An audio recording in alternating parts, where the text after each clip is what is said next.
गावात जर कोणी निराधार असेल, लेकरूबाळ नसेल, कोणी पाहत नसेल, वय झालं असेल, अशा लोकांना गावाने ग्रामपंचायतीने सांभाळलं पाहिजे।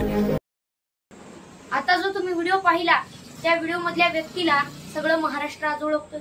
सगळ्याला माहिती आहे की या व्यक्तीचं नाव तरी काय आहे।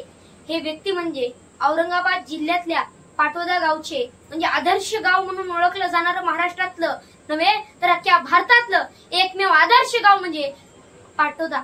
त्या पाटोदा गावचे हे आदर्श सरपंच सुद्धा आहेत। या सरपंचांना राष्ट्रपती पुरस्कार सुद्धा मिळवलेला आहे। मित्रांनो, यांना गरिबांचे कैवारी असे म्हटलं जातं। प्रत्येक निराधारांचे कैवारी सुद्धा यांना म्हटलं जातं। जर गावात कोणी निराधार असेल, जर त्याला आई वडील नसतील, तर त्या व्यक्तीला सांभाळण्याचं काम हा सरपंच करतोय। एखादी वेळा ते पाटोदा गाव जाऊन तुम्ही बघून या, त्या गावाला एखादी भेट देऊन या। त्या गावात गेल्यानंतर तुम्हाला समजेल की भास्कर पेरे पाटील कोण आहेत। महाराष्ट्रामध्ये सगळेजण म्हणतात की भास्कर पेरे पाटलांसारखे पुरस्कार आम्हाला सुद्धा पैसे टाकून मिळवता येतो। मित्रांनो, असे जर पुरस्कार पैसे टाकून मिळवले असते तर आज पाटोदा गाव हे आदर्श गाव म्हणून ओळखलं गेलं नसतं। पाटोदा गावाचं रहस्य तरी काय आहे ते म्हणजे भास्कर पेरे पाटील। त्या गावचे सरपंच, त्यांच्या मनामध्येच इतका विकास भरलाय की ते गावचा सुद्धा तेवढ्याच प्रचंडतेने विकास करतात। प्रत्येक म्हाताऱ्यांना ते सांभाळतात। आपल्या ग्रामपंचायतीमध्ये 30-35 जणांना आज पण ते सांभाळत आहे। 2 वर्ष झाले आमची ग्रामपंचायत 38 लोकांना सांभाळते।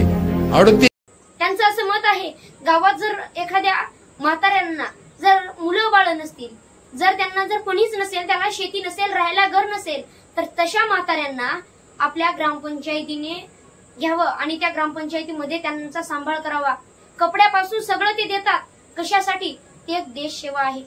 आज आम्ही देशसेवा कशासाठी करतो? फक्त एक त्या महान माणसासोबत आणि आम्ही जे काम केलंय त्या माणसासोबत एक सेल्फी घेऊन आम्ही मोठमोठ्या इंस्टाग्राम, फेसबुक सारख्या ऍप्लिकेशनवर जर आम्ही शेअर केल्या तर विविध अनेक लाईक मिळतात, कमेंट मिळतात, म्हणून आज आम्ही देशसेवा करतो। जर तुम्हाला देशसेवा करायची असेल आणि जर तुम्हाला सरपंच व्हायचं असेल तर फक्त आणि फक्त भास्कर पेरे पाटलासारखा माणूस झाला पाहिजे। भास्कर पेरे पाटलाचं हे जे तुम्ही गाव पाहत आहात, हे गावाचं रहस्य म्हणजे भास्कर पेरे पाटीलच आहे।